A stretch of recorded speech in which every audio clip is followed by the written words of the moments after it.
UP के कानपुर में एक कारोबारी की बेटी की पहले किडनैपिंग होती है। फिर जब तक पुलिस उस तक पहुंचती है तो पता लगता है कि बेटे को मौत के घाट उतारा जा चुका है। अब पुलिस का जो शक था वो शक जाता है एक ट्यूशन टीचर पर। कड़ी पूछताछ की जाती है। ट्यूशन टीचर भबक कर रोने लगती है और पता लगता है कि उसी ने एक स्टूडेंट को मार डाला है। अब सवाल जो उठता है वो ये उठता है कि ट्यूशन टीचर ने क्यों उस लड़की को मारा। अब पुलिस जिस तरीके से जांच करती है, पुलिस कई एंगल निकालती है। आज हम डिकोडिंग टाइम में आपको पुलिस से हुई चूक के बारे में बताएंगे कि कैसे एक यूपी पुलिस ने बात का पहले बतंगर बनाया और वाहवाही तो लूटी कि उसने 8 से 10 घंटे के अंदर केस सॉल्व भी कर लिया, जिस तरीके से वनिता ने कल अपने वीडियो में बताया भी। लेकिन जो आज हमारा सवाल है वो सवाल है यूपी पुलिस से, क्योंकि जो सवाल है यूपी पुलिस को चुभ सकते हैं, लेकिन ये जानना आपके लिए भी जरूरी है कि यूपी पुलिस से चूक कहां और कैसे हुई। और आखिर में इस वीडियो में हम ये भी बात करेंगे कि देखिए जो ट्यूशन टीचर है वो पैसे लेना चाहती थी किडनैपिंग के बदले 30 लाख रुपए, लेकिन उस 30 लाख रुपए का वो क्या करने वाली थी अगर आप जान लेंगे तो आपके होश उड़ जाएंगे। इसलिए आखिरी तक इस वीडियो में हमारे बने रहिएगा, क्योंकि आज हम आपको बहुत सारी ऐसी चीजें बताने वाले हैं जो शायद ही आपने इस कहानी से जुड़ी हुई पहले सुनी हो। लेकिन बात करते हैं पुलिस वालों से। देखिए पुलिस ने जांच तो की, पुलिस ने एक प्रेस नोट रिलीज जारी किया जो मीडिया वालों की जारी किया जाता, बताया जाता है कि किस तरीके से उन्होंने इस मामले को सुलझाया। उसमें जो हमें सबसे चुभने वाली बात ये लगी, उसमें ये लिखा था कि जो 16 साल का जो लड़का है उसका अफेयर अपने से 2 गुनी उम्र वाली ट्यूशन टीचर से है। मतलब 16 साल का तो स्टूडेंट है जो क्लास 10वीं में पढ़ता है, उसका अफेयर अपनी ट्यूशन टीचर के साथ। अब जो मैं आपको ये चीज़ें बता रहा हूँ, सोचिए उस घर वालों का क्या हाल होता होगा जिस घर का बेटा अब इस दुनिया में नहीं है, उस तक ये बात पहुँचती होगी कि उनका बेटा किसी के साथ लव अफेयर है, बिल्कुल जो गलत है। इसके बाद सवाल जो उठता है कि जो लेटर फेंका गया था उसके घर पर, उसके बाहर सीसीटीवी फुटेज लगे हुए थे। पुलिस बेफिक्र थी, उन्होंने पहली अगर किसी के घर पे हम जाते तो देखते कि किसके घर पे कहाँ सीसीटीवी लगा है। पुलिस के पास ये था कि हम पहले सीसीटीवी फुटेज निकालते, उस फुटेज को स्टडी करते, लेकिन उन्होंने नहीं देखा। तीसरी जो सबसे बड़ी गलती जो पुलिस से हुआ यूं कि एक लेटर मिला था, उस लेटर में अल्लाह अकबर लिखा था। अब यूपी पुलिस सोचिए, यूपी पुलिस को लगा कि हो सकता है ये किसी और संप्रदाय से बिलोंग करता है, तो जांच की दिशा ही बदल दी गई। जांच उस दिशा में मोड़ दी गई जिस दिशा में उन्हें नहीं जाना चाहिए था। उन्हें हो सकता था कि कातिल या जो किडनैपर ने जानबूझकर भड़काने की कोशिश की हो। लेकिन देखिए यूपी पुलिस एक साथ 8 घंटे के अंदर केस सॉल्व किया। हो सकता था कि बच्चे की जान भी बच जाए, लेकिन चूक कैसे हुई और कैसे ट्यूशन टीचर पुलिस की हर एक कदम से वो वाकिफ थी, इसलिए आज बच्चा वो जिंदा नहीं है।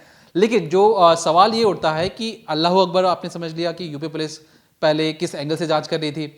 यूपी पुलिस घर में लगे सीसीटीवी फुटेज को खंगालना भूल जाती है, घर के बाहर खड़े एक जुगाड़ से पूछताछ करना भूल जाती है, और तीसरी चीज, जो एक बच्चा इस दुनिया में नहीं है, आपके पास कोई साक्ष्य नहीं है, कोई सबूत नहीं है कि ये साबित कर पाए कि एक 16 साल के लड़के का अपने ट्यूशन टीचर से कोई अफेयर है, कोई सबूत हो, कोई फोटोग्राफ्स हो, कोई चैट हो, कुछ भी ऐसा प्रूफ नहीं है। एक मनगढ़ंत कहानी बना दी जाती है और उसके बाद सीधा जाके आप कह देते हैं कि इस लड़के का अपने ट्यूशन टीचर के साथ अफेयर है। बल्कि लेटर में साफ साफ लिखा गया था, अगर 30 लाख रुपए दोगे तो आपके बच्चे को छोड़ दिया जाएगा, क्योंकि त्योहारों का मौसम है। लेकिन यूपी पुलिस हमारी, उन्होंने लगा कि नहीं, हमें लगा कि कोई मामला दूसरा है, इसलिए हमने किसी और एंगल से जांच किया। अब जब ये गिरफ्त में आ चुके हैं, उसके बाद कड़ी दर कड़ी इस मामले पर कई सारे खुलासे हो रहे हैं। मसलन के तौर पर जो 30 लाख रुपए लिए गए उनका क्या हुआ, और ये जो ट्यूशन टीचर है इसने किडनैपिंग का मन कैसे बनाया, अगर आप वो भी जान लेंगे तो आपके होश उड़ जाएंगे। तो पहले बात करते हैं कि जो प्लानिंग और जो 30 लाख रुपए का ये क्या इस्तेमाल करने वाले थे। तो सबसे पहले बात उस ट्यूशन टीचर की यानी रचिता की। दरअसल रचिता उस एरिया में जितने भी बच्चे थे जो 8वीं तक पढ़ रहे थे उनको ट्यूशन पढ़ाया करती थी। 9वीं 10वीं का ट्यूशन वो नहीं लेती थी। अब जब जो कुशार्ग है जिसकी हत्या की गई, जो कारोबारी का बेटा है, जब वो भी 8वीं क्लास में था या उससे पहले भी वो रचिता से ट्यूशन लिया करता था। अब इसी दौरान रचिता की वहाँ के जितनी जो लोग रहते थे, जो फैमिली वाले थे, उनसे अच्छी खासी दोस्ती हो गई थी, क्योंकि रचिता एक घरेलू लड़की थी, उसके माँ बाप नहीं थे, वो हिमाचल से कानपुर आई थी। यहाँ पर आके उसने एक टीचर की तरह बतौर टीचर के तौर पर एक जॉब की, बच्चों को पढ़ाया और अच्छी खासी बॉन्डिंग वो जहाँ जाती वहाँ उसकी हो जाती। और इसी सिलसिले में कुशाग्र की फैमिली से भी उसकी अच्छी बातचीत हो गई थी, अच्छी खासी दोस्ती हो गई थी। यहाँ तक कि जो कुशाग्र की फैमिली है या जो उसकी माता जी हैं कुशाग्र की, वो बोलती थी कि हम तुम्हारा कन्यादान कर देंगे बेटी, क्योंकि तुम्हारे घर पर कोई है नहीं। तो एक तरीके से देखिए आप, वो परिवार कितना लगाव दे रहा था उस लड़की को, कितना लाड प्यार दे रहा था उस लड़की को, और उसने उसी घर का चिराग उजाड़ दिया। अब जब यहाँ तक चीज़ें ठीक थी, पढ़ाई लिखाई हो गई, अब जो कुशाग्र है वो 9वीं कक्षा में आ गया। अब इस 9वीं में आया, फिर 10वीं में आया। अब 10वीं में आते ही उसने जो रचिता है उसने उसे पढ़ाना छोड़ दिया, लेकिन घर पर आना जाना लगा रहता। अब इसी सिलसिले में जब रचिता घर जाया करती थी कुशाग्र के, तो उसे पता लग गया कि इसकी फैमिली कैसी है, कितना कमाती है, पैसे कितने आते हैं। और कभी कभी बातों में वो कुशाग्र से इस बारे में पूछ लिया करती। कुशाग्र की माँ जब कभी कोई गिफ्ट लाती या उनके घर में कोई सामान खरीदा जाता तो प्राइस पूछ लेती। बहुत कुछ, मतलब घर के अंदर जो चीज़ें हो रही थी वो पता लगाया करती। और इससे उसे अंदाज़ा लग गया कि ये फैमिली बहुत पैसे वाली है, क्योंकि जो कुशाग्र के पिताजी हैं वो कानपुर में ही एक गारमेंट की शॉप चलाते हैं, अच्छा खासा बिजनेस उनका चलता है। सूरत से वो आए हैं और व्यापार उनका बहुत बढ़िया चलता है। अब इसी सिलसिले में एक रोज़ वो अपने बॉयफ्रेंड प्रभात शुक्ला को भी इस फैमिली से मिलवा देती है। अब करीब 13 अक्टूबर को कुशाग्र का बर्थडे होता है। उस वक्त कुशाग्र के बर्थडे में प्रभात और रचिता दोनों जाते हैं। अब जब प्रभात वहाँ पहुँचता है, वो देखता है कि ये लोग तो काफ़ी अमीर हैं, अच्छे खासे पैसे हैं। तब वो रचिता के साथ मिलकर कुछ प्लान करता है। वे दोनों सोचते हैं कि अगर हम इसके लड़के को, कुशाग्र को किडनैप कर लें, क्योंकि तुम तो कुशाग्र को अच्छे से जानती हो और मेरी भी दोस्ती हो गई है, मैं धीरे धीरे कुशाग्र से और अच्छी दोस्ती करता हूँ, हम इसे किडनैप कर 30 लाख रुपए अगर मांग लें तो हम बढ़िया से शादी कर सकते हैं, वापस अच्छे से शिमला में जाकर सेटल हो सकते हैं। और तो और इसके अलावा हम दोनों हनीमून बढ़िया मना सकते हैं, कार खरीद सकते हैं, अच्छा बंगला खरीद सकते हैं। सोचो हम क्या क्या कर सकते हैं। अब इतना सब होने के बाद जो रचिता है उसके मन में भी ये सारी चीज़ें आ जाती हैं। वो और ज़्यादा चीज़ें आजमाने लग जाती है, कुशाग्र से और ज़्यादा दोस्ती करने लग जाती है, उसके छोटे भाइयों से दोस्ती करने लग जाती है, उसकी मम्मी से बातचीत अभी भी बना कर रखती है। और इसी तरीके से ये लोग क्या करते हैं, कार भी बुक कर देते हैं पहले ही। इन्हें ये पता लग गया था कि अगर हम कुशाग्र को किडनैप करेंगे, फिरौती मांगेंगे तो हमें बड़ी आसानी से पैसे मिल जाएंगे, और उसके बाद हम बहुत ही आराम से वो पैसे हैं उन्हें इन्वेस्ट करके अपनी शादी कर लेंगे और सारी चीज़ें जमा कर लेंगे। तो सोचिए, इतनी अच्छी इनकी प्लानिंग थी, इतना तगड़ा ये सोच कर चल रहे थे कि जिसके लिए इन्होंने पहले ही कार की बुकिंग भी कर दी थी कि हम 1 महीने बाद ये कार लेकर जाएंगे, इतनी इसकी पेमेंट पकड़िए। लेकिन ये लोग हत्या कर देते हैं, जिसके बाद ये पकड़े भी जाते हैं।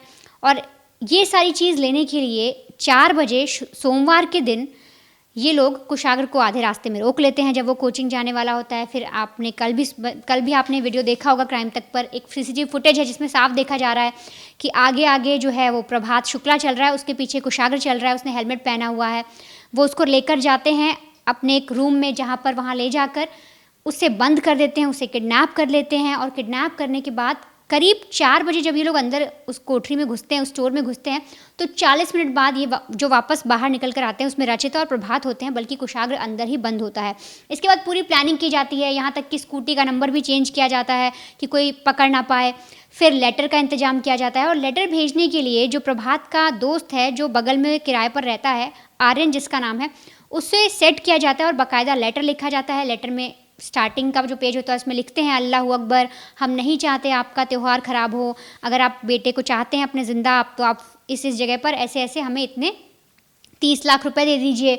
और तो और ये भी लिख देते हैं कि क्लब सिटी करके एक जगह है, वहाँ पर आप जाइए, आपके बेटे की स्कूटी खड़ी, उसे उठा लीजिए।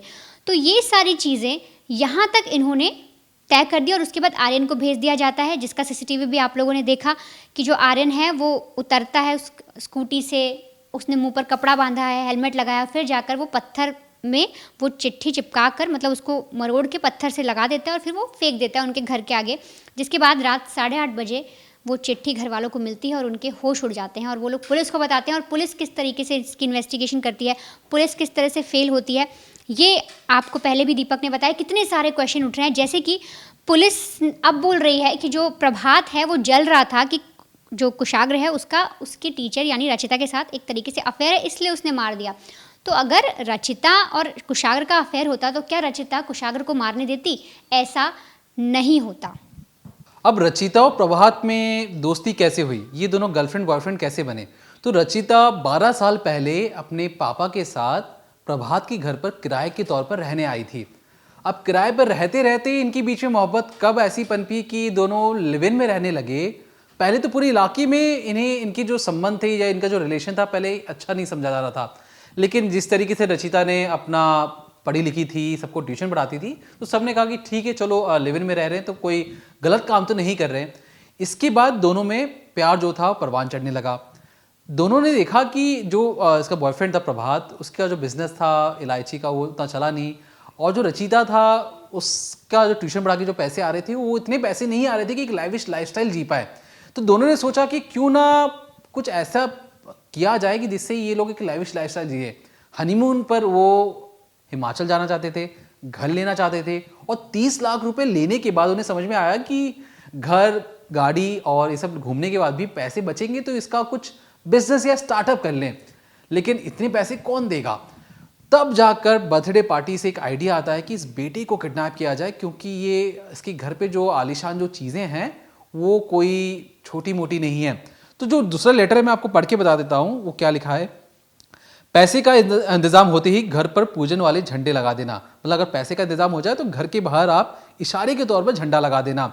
आपसे निवेदन है कि आप ये बात पुलिस को ना ही, लखनऊ वाली फैमिली नहीं, अपने अगल बगल किसी को भी ना बताएं। हमने कुशागर का किडनैप कर लिया है, आपके पास 2 या 3 दिन का समय है। और लेटर ये जारी रहता है। कहने का मतलब ये कि ये बिल्कुल भी फैमिली वाले से कहते थे कि झंडे लगा देना। झंडे लगाने से मतलब जो किडनैपर है वो घर के आसपास ही है।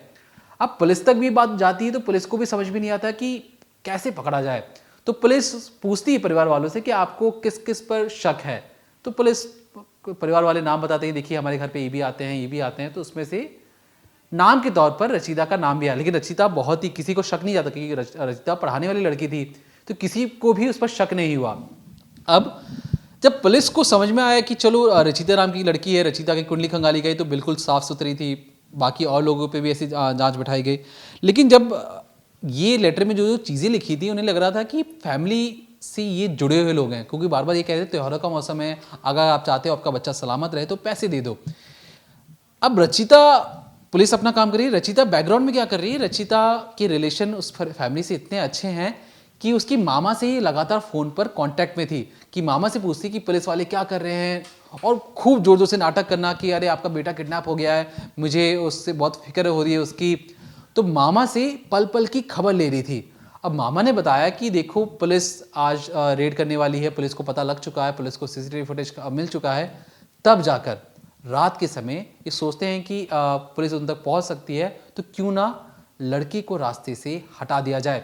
क्योंकि पुलिस 8:30 बजे ये मामला पुलिस तक पहुंचता है, पुलिस 12 बजे के अराउंड एक्टिव होती है और 4:30 बजे तक पुलिस ढूंढ लेती है। लेकिन इस दरमियान हर एक मूवमेंट की, पुलिस की हर एक मूवमेंट की जानकारी रचिता को कैसे लग रही थी। रचिता को ये सारी चीज़ें लड़के का मामा बार बार फ़ोन करके बता रहा था। मतलब रचिता और मामा दोनों फ़ोन पर लगातार जारी थे। रचिता मौका देखते ही अपने बॉयफ्रेंड के साथ उससे मौत के घाट उतार देती है। ये कुछ तस्वीरें हैं जो हम कोशिश करेंगे कि आप तक जरूर पहुंचा सकें। ये उसी स्टोर रूम की फुटेज है जहां पर कुशाग को रखा गया था और यहीं पर से इसका मर्डर किया गया था।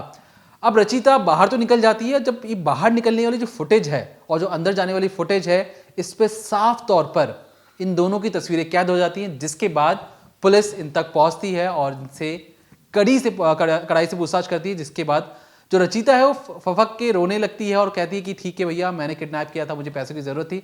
लेकिन जो इसका बॉयफ्रेंड है वो इतना शातिर है कि उसे लगा कि पुलिस मुझे कुछ भी मार ले, कितना ही पीट ले, मैं अपना मुंह नहीं खोलूंगा, और उसने अपना मुंह नहीं खोला। फिर जब ये कहा गया कि जो तुम्हारी गर्लफ्रेंड है ना, उसने सारी चीज़ें कबूल कर ली हैं, उसने ये कबूल कर लिया कि तुम्हारा जो प्लान था बाहर घूमने का, शोरूम से तुमने जो गाड़ी बुक की है उसकी सारी डिटेल है हमारे पास, तो अब नाटक करके कोई फायदा नहीं है। इसके बाद तब जाकर ये पूरा मामला खुलता है। लेकिन पुलिस की जो कार्रवाई है उस पर यह सवाल उठता है कि पुलिस ने घर के बाहर लगे सीसीटीवी फुटेज को क्यों नहीं खंगाला। अल्लाह अकबर जो लिखा था उसके मामले से वो उसने इस केस को किसी और दिशा में ले जाने की कोशिश की। प्रेस नोट में एक जिसकी मौत हो चुकी है, जिसकी हत्या हो चुकी है, बिना कोई साक्ष्य के, बिना कोई सबूत के, ये दिखाना कि उसका रिलेशन अपने से दुगनी उम्र ट्यूशन टीचर के साथ था, क्या प्रूफ था और किस आधार पे लाइन लिखी गई। क्योंकि जब परिवार वालों तक ये मैसेज पहुंचा कि उनके बेटे का रिलेशन लव अफेयर उसके ट्यूशन टीचर के साथ था, उस परिवार पे क्या बीती होगी। तो पुलिस पर कई सवाल हैं। यहाँ तक कि जो कानपुर में जो जितने व्यापारी हैं या कहें जो वहाँ के विधायक या नेता भी हैं, वो भी ये पूछ रहे हैं कि कमिश्नर साहब क्यों ऑफिस से बाहर आकर इसके बारे में नहीं लोगों से बात कर रहे हैं, और जब से केस सामने आया है तब से वो ऑफिस के अंदर ही बैठे हैं। तो यूपी पुलिस के लिए चुभने वाली सवाल है, क्योंकि यूपी पुलिस वाले सोच रही थी कि उन्होंने 8 घंटे के अंदर इस मामले को फटाफट सुलझा लिया है, लेकिन अगर उस समय रहते, अगर इस पर थोड़ा सा पहले ध्यान दे लेते, सीसीटीवी फुटेज खंगाल लेते, तो उनको पहले ही सारी चीजें पता लग जाती और ये मामला सुलझ सकता था, साथ ही साथ बच्चा बच भी सकता था। तो फिलहाल के लिए जो ये अपराधी हैं जिन्हें पकड़ा गया है, इन पर इन्हें क्या सजा होगी हम आप क्राइम तक आप तक जरूर पहुंचाते रहेंगे। तब तक देखते रहिए क्राइम तक।